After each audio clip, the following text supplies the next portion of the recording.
Bonsoir. Ce soir, c'est Mamie qui raconte. L'histoire de Bruno et Coin-Coin. Bébé avait reçu de beaux jouets pour sa fête. Il y avait parmi les cadeaux un adorable ourson en peluche aux poils bruns et doux, avec deux petits yeux noirs et une truffe toute ronde. On l'avait appelé Bruno. Il y avait aussi un canard en bois peint en bleu, monté sur quatre petites roues rouges. Quand on le poussait, ses roues faisaient tac tac tac, et son bec jaune semblait sourire. Il s'appelait Coin-Coin. Bruno était doux et moelleux, Coin-Coin était solide et fier. Et bien qu'ils fussent très différents, ils étaient devenus les meilleurs amis du monde.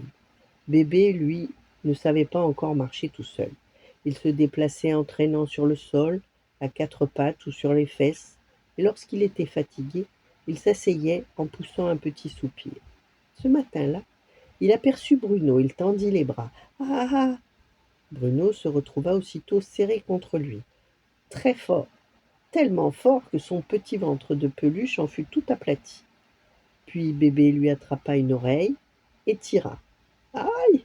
Pensa Bruno, mais Bébé ne pouvait évidemment pas l'entendre. Et il tira encore. Puis il prit la tête de l'ourson entre ses deux mains, la tourna d'un côté, puis de l'autre. Coin-Coin regardait la scène avec inquiétude. Pauvre Bruno, pensait-il, ce petit garçon ne sait donc pas qu'un ourson n'est pas une poupée à tordre. Bébé abandonna finalement la tête de Bruno pour lui attraper une patte, et il tira, une fois, deux fois, trois fois, et crac! La patte se détacha. Bruno resta immobile, stupéfait.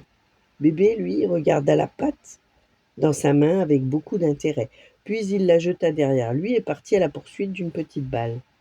Coin-Coin en resta bouche bée. Alors là, c'est trop, s'indigna-t-il en silence. Il aurait bien voulu aller rejoindre Bruno, mais ses roues ne pouvaient pas avancer toutes seules. Bruno était étendu sur le tapis, une patte en moins. Ça va? Demanda Coin-Coin. Je crois, répondit Bruno d'une petite voix, mais je me sens un peu déséquilibré.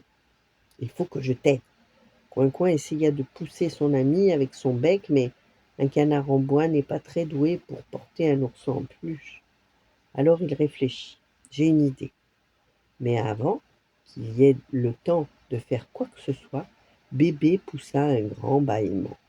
Il abandonna tous ses jouets, alla jusqu'à son coussin et s'y allongea. Quelques instants plus tard, il dormait profondément, le pouce dans la bouche. Maman entra dans la pièce, elle prit doucement son fils dans ses bras et l'installa dans son berceau. Puis elle ramassa les jouets éparpillés sur le sol. Voyons, Bruno, Coin-Coin, vous aussi, au rangement. Elle les déposa tous les deux dans une grande caisse à jouets et referma le couvercle.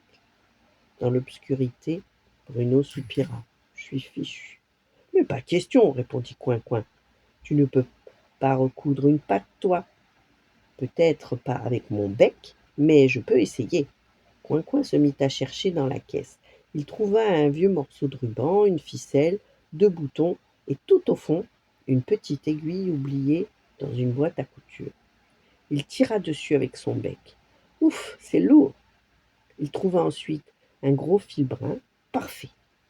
Coin-Coin passa tant bien que mal le fil dans le chat de l'aiguille, puis il se mit au travail, et pique, et tire, et pique, et tire. Ce n'était pas facile, avec des ailes à la place des mains. À plusieurs reprises, l'aiguille lui échappa. Aïe! Mais Coin-Coin ne renonça pas. Il recousit la patte de Bruno avec de grands poings solides. Voilà! Bruno regarda sa patte.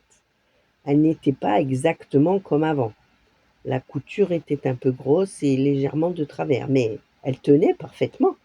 Merci, Coin-Coin. De rien. Je suis un grand couturier, tu sais. Bruno sourit. Oui, un grand couturier avec un très gros bec. Les deux amis se mirent à rire doucement, puis Bruno entendit un petit bruit venant du berceau. Bébé remuait dans son sommeil. Regarde, murmura-t-il, il dort. Les deux jouets s'approchèrent du bord de la caisse. Ils regardaient Bébé.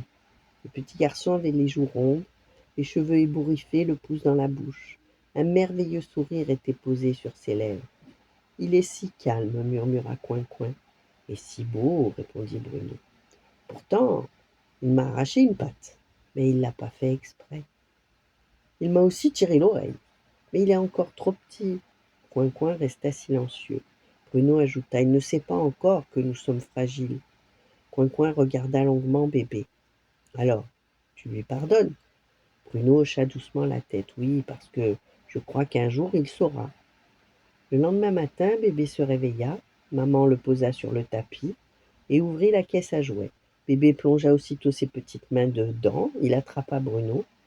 L'ourson se prépara au pire. Mais cette fois, Bébé ne tira ni sur son oreille, ni sur sa patte. Il le serra doucement contre lui. Puis il remarqua la couture brune. Il posa son petit doigt dessus. Oh! Il caressa la patte de Bruno avec précaution.